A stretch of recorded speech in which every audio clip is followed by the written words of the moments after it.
ముందుగా నిన్ను క్రీడాకారుడిగా ఇంటర్వ్యూ చేయాలా, లేకపోతే క్రీడా నాయకుడిగా ఇంటర్వ్యూ చేయాలా, లేకపోతే రాజకీయ నాయకుడిగా ఇంటర్వ్యూ చేయాలన్నా? ఫస్ట్ ఒక యువకుడుగా, తర్వాతకి క్రీడాకారుడిగా, ఇప్పుడు స్టెప్ అయిపోతున్న రాజకీయ నాయకుడుగా, అంటే యువకుడు, రాజకీయ నాయకుడు, క్రీడాకారుడుగా మీరు ఇంటర్వ్యూ చేయొచ్చు. అంటే రాజకీయ భవిష్యత్తు ఏంటన్నా? ఈ మధ్య రాజకీయాల గురించి ఈ మధ్య విపరీతంగా పెడుతున్నారు సోషల్ మీడియాలో కానీ, ఫేస్బుక్లలో, వాట్సాప్లలో, ట్విట్టర్స్లలో ఈ మధ్య బాగా చూస్తున్నాం. అంటే మీకు మీరే, అంటే జడ్పీటీసీగా మీకు మీరే ప్రకటించుకున్నారు, అంటే ఆల్రెడీ మీకు టికెట్ ప్రకటించారన్నా?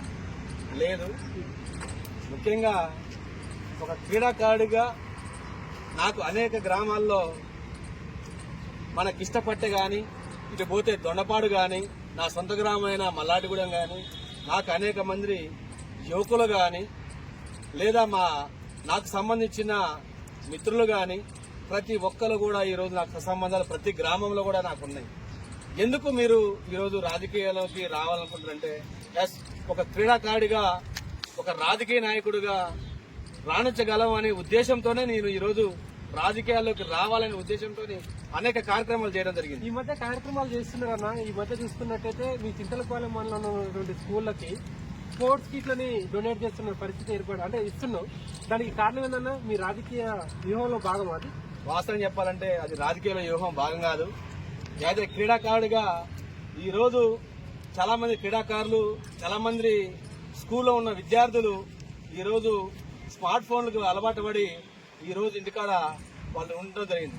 అట్లా కాదని చెప్పి ఒక క్రీడాకారుడికి ఆలోచించి వాళ్ళకి ఫిజికల్ గా ఏమైతే బాగుంటాయని చెప్పి ఒక వాలీబాల్, రింగ్ బాల్స్, ఇట్లా స్పోర్ట్స్ సంబంధించిన మా చిత్రపాలెం మండలంలో ఉన్న ప్రభుత్వ పాఠశాల ఏతున్నాయో ఆ పాఠశాలన్నిటి కూడా నేను స్పోర్ట్స్ మెడల్ అందించడం జరిగింది. ఇందులో రాజకీయ ఉద్దేశం అయితే ఏం లేదు. జడ్పీటీసీ అభ్యర్థిగా మీకు ఏ విధంగా స్పందన, ఎలాంటి స్పందన ఉందన్న? గ్రామాలలో మీరు తిరుగుతున్నారు కదా, మొదలు చూసుకున్నట్టయితే జడ్పీటీసీ అభ్యర్థులు అని చెప్పేసి సోషల్ మీడియాలో చూస్తున్నాం. అదేవిధంగా మీరు కూడా గ్రామాలలో గతంలో కూడా వర్షాల కారణంగా విపరీతంగా రైతులు ఏ విధంగా అయితే పంటలు వేసి నష్టపోతే ఆ గ్రామాలలోకి వెళ్లి వాళ్ళని పరిశీలించడం కానీ, అక్కడ ఉన్నటువంటి సమస్యల్ని అడిగి తెలుసుకోవడం కానీ చేస్తున్నాం కదా, వాళ్ళ రెస్పాన్స్ ఎలా ఉంది మీ మీద? అంటే మీకు ఎలా అనిపిస్తుంది?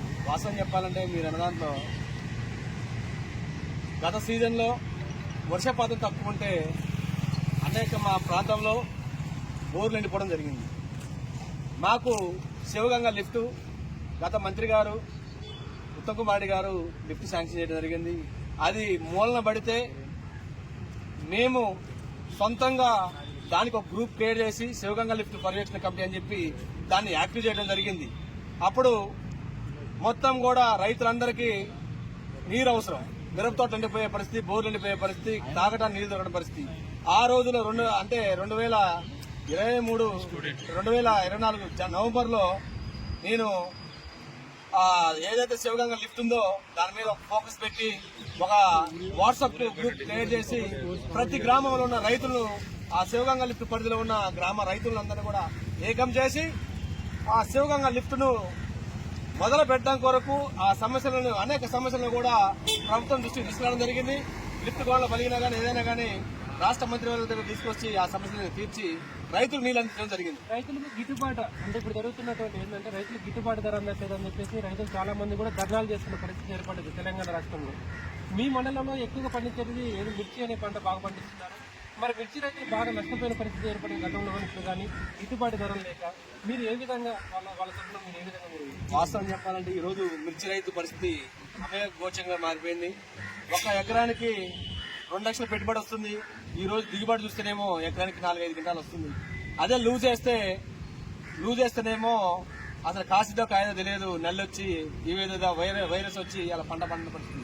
ఇలా 2 లక్షలు పెట్టిన రైతు ఇలా తీరా గిట్టుబాటు ధరకు వస్తేలాక ఇవాళ 7,000కి 6,000కి ఇలా కొనే పరిస్థితి కూడా లేదు. రైతులు ఇలా సూసైడ్ చేసుకునే పరిస్థితికి వచ్చింది. దయచేసి ప్రభుత్వాలు కూడా ఈరోజు అయ్యయ్యో మేము ఈ చేస్తాం రైతులకి చెప్పేది కాకుండా ప్రతి పంట మీద కూడా ఒక గిట్టుబాటు ధర పెట్టాలి. మిర్చికి ఈ 20,000 రూపాయలు, పత్తికి 10,000 రూపాయలు చేస్తే రైతు నష్టపోడు, ఆర్థికంగా కుంగిపోడు, వాళ్ళు ఆత్మహత్య కూడా చేసుకోరు. ఎందుకంటే ఇలా రైతు బాగుంటే దేశం బాగుంటుంది, గ్రామం బాగుంటుంది, ప్రతి కుటుంబం బాగుంటుంది. ఇంకా అదే విధంగా చూసుకుంటుంటే మీ భవిష్యత్ కార్యాచరణ ఇంకేంటన్నా, అంటే మీరు ఇంతకు ఏ పార్టీ తరఫున మీరు పోటీ చేయబోతున్నారు? కాంగ్రెస్ పార్టీనా లేకపోతే బీఆర్ఎస్ పార్టీనా? ఎందుకంటే మీరు చూస్తున్నట్టు ఈ మధ్య సోషల్ మీడియాలో కూడా మీరు ఇటు పోతే ఉత్తమ్ కుమార్ని కలుస్తున్నారు, అటు పోతే జగదీష్ రెడ్డిని కలుస్తున్నారు, ఇటు పోతే కాంగ్రెస్ పార్టీ మీ చింతలపాలెం మండలంలో ప్రధాన సమస్యగా మీరు ఏది భావిస్తున్నారు? ఏ సమస్య మీద పోరాటం చేయాలనుకున్నారు? మీరు మంచి చేయాలనుకున్నది ఏంటంటే చింతలపాలెం మండలానికి? నాకు ఒక లక్ష్యం ఒకటి ఉంది. చింతలపాలెం మండలాన్ని రాష్ట్రంలోనే బెస్ట్ మండలంగా తీర్చిదిద్దడం కొరకు నాకు ఒక కార్యాచరణ ఉంది. ఆ కార్యాచరణ ఖచ్చితంగా ఈ మధ్యనే ఇంప్లిమెంట్ చేయడం జరుగుతుంది. ఒక స్టెప్ బై వస్తున్నాం. ముఖ్యంగా మా ప్రాంతంలో అనేక సిమెంట్ ఫ్యాక్టరీలు కానీ అనేక పరిశ్రమలు మా ప్రాంతంలో ఉన్నాయి. ఈరోజు ఉపాధి కష్టాలక ఈరోజు అర్హత కలిగిన ప్రతి విద్యార్థి స్టూడెంట్స్ ఈరోజు ఏ సిమెంట్ ఇండస్ట్రియల్ కానీ ఈరోజు మా ప్రాంతం వాళ్ళని తీసుకోవట్లేదు. నష్టపోయేదే మేము, లాభపడేదేమో యాజమాన్యాలు. దానివల్ల కూడా ఒక కార్యాచరణ ప్రకటిస్తాం త్వరలో. మీరు జడ్పీటీసీ అభ్యర్థిగా మీకు మీరే నిర్ణయించుకున్నారు కదా, ఇంతకీ ఏ పార్టీ నుంచన్నా? అంటే జడ్పీటీసీ అభ్యర్థిగా మీరు బీఆర్ఎస్ పార్టీ నుంచా, లేకపోతే కాంగ్రెస్ పార్టీ నుంచా, లేకపోతే ఇండిపెండెంట్ అభ్యర్థిగా మీరు పోటీ చేయాలనుకుంటున్నారా? వాస్తవంగా ఎందుకంటే మీ మొదట చూస్తున్నట్టయితే సోషల్ మీడియాలో విపరీతంగా చూస్తున్నాం. ఇటు కాంగ్రెస్ పార్టీ నుంచి సోషల్ మీడియాలో ఉత్తమ్ కుమార్ని కలుస్తున్నారు, ఇటు పోతే జగదీష్ రెడ్డి గారిని కలుస్తున్నారు, ఇటు పోతే నియోజకవర్గంలో ఉన్నటువంటి అన్నిటి మీద అంటే పార్టీ తరఫున మాట్లాడుతున్నారు. ఇంతకీ మీద ఏ పార్టీ అనేది మాత్రం ప్రజలకు స్పష్టత లేదు. మళ్ళీ అందులో ఏ పార్టీ తరఫున నిలబడతారు అనేది కూడా మీరు స్పష్టతను ఇస్తారని చెప్పేసి మా యొక్క క్వశ్చన్ అన్న. వాస్తవం చెప్పాలంటే మీరు అడిగిన దాంట్లో చాలా మంది నా ముందు మాట్లాడిపోయిన నా వెనక మాట్లాడుతున్నారు. వాస్తవం చెప్పాలంటే చింతలపాలెం మండలానికి మా బ్రదర్ మోర్తుల వెంకటరెడ్డి టీఆర్ఎస్ పార్టీ మండలాధ్యక్షుడిగా గతంలో చేయడం జరిగింది. ఇప్పుడు యాక్టివ్గా పాల్గొనడం జరుగుతుంది. నేను పక్కా బీఆర్ఎస్ మనిషిని. తెలంగాణ ఉద్యమంలో కూడా మా మీద కేసు అయిన సందర్భాలు ఉన్నాయి. మేము అచ్చమైన బీఆర్ఎస్ కానీ జెడ్పీటీసీగా ప్రజాస్వామ్యంలో ఒకవేళ మాకు మా పార్టీ నుంచి ఒకవేళ ఆహ్వానం ఉంటేనేమో చేస్తాం. పార్టీ నిర్ణయాన్ని బట్టి మేము కట్టుబడి ఉంటాం. ఇండిపెండెంట్ ఆలోచన అయితే లేదు. ఒకవేళ అలాంటి ఆలోచన ఉంటే ఖచ్చితంగా భవిష్యత్తులో చెప్తాం. మీకు చింతలపాలెం మండలంలో ఉన్నటువంటి కొంతమంది ప్రతిపక్ష నాయకులు మిమ్మల్ని అడుగుతున్నటువంటి క్వశ్చన్ ఏంటంటే, చాలా మంది మిమ్మల్ని నిర్దేశిస్తుంది ఏంటంటే, చింతలపాలెం మండలం మీద సరైనటువంటి అవగాహన లేదు. నాగిరెడ్డి అనేటానికి, మోర్తల నాగిరెడ్డి అనేటానికి సరైనటువంటి అవగాహన లేదు. ఆయన ఏదో ఈ 3 నెలల నుంచి 2 నెలల నుంచి మాత్రమే ఏదో జడ్పీటీసీ అభ్యర్థి నిలబడాలనే ఉద్దేశంతో కావాలని ఆయన ఒక ప్రచారం చేసుకుంటుంది. తప్పితే వాళ్ళకున్నటువంటి అవగాహన, వాళ్ళ అన్నకున్నటువంటి అవగాహన కూడా నాగిరెడ్డి గారికి లేదు. చింతలపాలెం మండలం మీద సరైనటువంటి పట్టు లేదని చెప్పేసి ప్రతిపక్ష పార్టీకి చెందినటువంటి కొంతమంది నాయకులు అనుకుంటున్నారు మాట.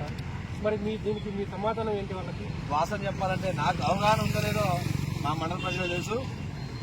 2018లో అంజనేయ సిమెంట్ యాజమాన్య వారు పబ్లిక్ హీరింగ్ లో మా గ్రామాలకు, అంటే సిమెంట్ పరిశ్రమ ఉన్న ప్రాంతాల్లో ఏదైతే గ్రామాలు ఉన్నాయో ఆ గ్రామాలకు ఉచిత విద్య, ఉచిత వైద్యం, ప్రతి గ్రామంలో సంవత్సరానికి 10 ఇళ్లు లేదా వికలాంగులకు పింఛను ఇచ్చే బాధ్యత వాళ్ళది ఉంది. కాబట్టి వాటి మీద 2018 నుంచి ఇప్పటి వరకు కూడా వాళ్ళ మీద మేము ఫైట్ చేయడం జరుగుతుంది. కొన్ని సమస్యలు కొన్ని తీసుకురావడం జరిగింది. మీకు ఉత్తమ్ కుమార్ రెడ్డి పిలిచి జడ్పీటీసీ క్యాండిడేట్ గా నేను నిన్నే ఎంచుకుంటాను అంటే మీరు కాంగ్రెస్ పార్టీకి వెళ్తారా? మా పార్టీని వదిలి మా పార్టీ చింతలపాలెం మండలంలో బలంగా ఉంది. ఖచ్చితంగా మా నాయకులు, మన మాజీ మంత్రివర్యులు, సూర్యాపేట శాసనసభ్యులు మాకు దిగుసూచిగా సూచనలు ఇస్తుండు. అతని సూచనలతో మా చింతలపాలెం మండలాన్ని బలపరుస్తాం. చింతలపాలెం మండలంలో మల్లాడిగూడెం కానీ, మల్కాపురం కానీ, దొండపాడు కానీ, ఈరోజు కిష్టపట్టిలో కూడా ఈరోజు అధికార పార్టీ కన్నా బలంగా ఉంది మా బీఆర్ఎస్ పార్టీ. బీఆర్ఎస్ పార్టీ నుంచి గతంలో మీరు చేసినటువంటి కార్యక్రమాలు ఇవన్నీ కూడా ప్రజల్లోకి వెళ్ళాయని అనుకుంటున్నారా మీరు? అంటే గతంలో మీరు చాలా కార్యక్రమాలు చేపించారు, ఇప్పుడు కూడా ప్రతిపక్షంలో ఉండి కూడా మీరు చాలా పోరాటాలు చేస్తున్నారు. అదేవిధంగా యువతకు మీరు ఏం సందేశం ఇవ్వాలనుకుంటున్నారు? మీ పార్టీ తరఫున యువత కోసం మీరేం చేస్తున్నారు మీ చింతలపాలెం నియోజకవర్గంలో, అంటే మండలంలో? దీంట్లోనే ఆన్సర్ ఉంది. అదే నేను చేయకుంటే నా మీద బురదల్లేవాళ్ళు ఈరోజు ఈ విధంగా చేస్తారా? ఎందుకంటే మనలో సబ్జెక్ట్ ఉంది కాబట్టే ఈరోజు మీరు అంటున్నారు ఉత్తమ్ కుమార్ దగ్గరికి పోతున్నారు, మీ పార్టీ నాయకుడు జయశ్రెడ్డి గారికి పోతున్నారు. ఎస్, ఉత్తమ్ కుమార్ రెడ్డి గారు మా హుజూర్నగర్ శాసనసభ్యులు. ముఖ్యంగా ఫస్ట్ పాయింట్ మా హుజూర్నగర్ శాసనసభ్యులు, అందుట్లో ఈ రాష్ట్ర మంత్రి అంటే అందరికీ మంత్రి. హుజూర్నగర్ శాసనసభ్యులు అంటే హుజూర్నగర్ లో ఉన్న 2 లక్షల పైన ఓటర్లకి అతను ఎమ్మెల్యే గారు కాబట్టి మా మండలంలో ఉన్న సమస్యలు, విద్యార్థుల సమస్యలు గాని, క్రీడాకారుల సమస్యలు గాని, వితంతుల సమస్యలు గాని, మన పింఛన్దారు సమస్యలు, ప్రతి విషయం తీసిపోయే బాధ్యత ఒక కామన్ మ్యాన్ గా నాకుంది. అప్పుడు మీరు ఏమన్నా చింతలపాలెం మండలానికి మేనిఫెస్టో ఏమైనా తయారు చేసుకున్నారని? అంటే మేనిఫెస్టో మీకంటే ఏమన్నా ఉందో ఆల్రెడీ రెడీ చేసుకున్నారా? మీ జెడ్పీటీసీ ఒక లీడర్ కదా. నాకంటూ ఒక కార్యాచరణ ఉంది. ఖచ్చితంగా మళ్ళీ మీ ముందు ఇంటర్వ్యూకి వచ్చినప్పుడు మీకు చెప్తాం. ఏ విధంగా ఈ రోజు ఒకవేళ నోటిఫికేషన్ పడితే ఏ విధంగా మా కార్యాచరణ, యువతకు ఏం చేయాలి, విద్యార్థులకు ఏం చేయాలి, ప్రజలకు ఏం చేయాలి, ఇష్టపడే ప్రాంతం ఈ రోజు ఇష్టపడే ప్రాంతాన్ని రాష్ట్రంలో నెంబర్ 1 స్థానంగా నిలబెట్టాలంటే ఏవైతున్నాయో మా మండలంలో అన్ని వనరులు ఉన్నాయి. ఆ వనరులు మొత్తం ఆడుకుంటాం. చింతలపాలెం మండలాన్ని ఖచ్చితంగా ఒక స్పోర్ట్స్ హబ్ గా, ఒక చింతలపాలెం మండలాన్ని అన్ని రంగాల ముందుకు తీసుకెళ్తాం. థ్యాంక్ యూ అన్న, ధన్యవాదాలన్నా. ఈ రోజు మీరు ఉస్మానియా గడ్డ మీదకి వచ్చి మీ యొక్క అమూల్యమైన సమయాన్ని మాకు కేటాయించి ఇక్కడికి వచ్చినందుకు ధన్యవాదాలన్నా. థ్యాంక్ యూ అన్న.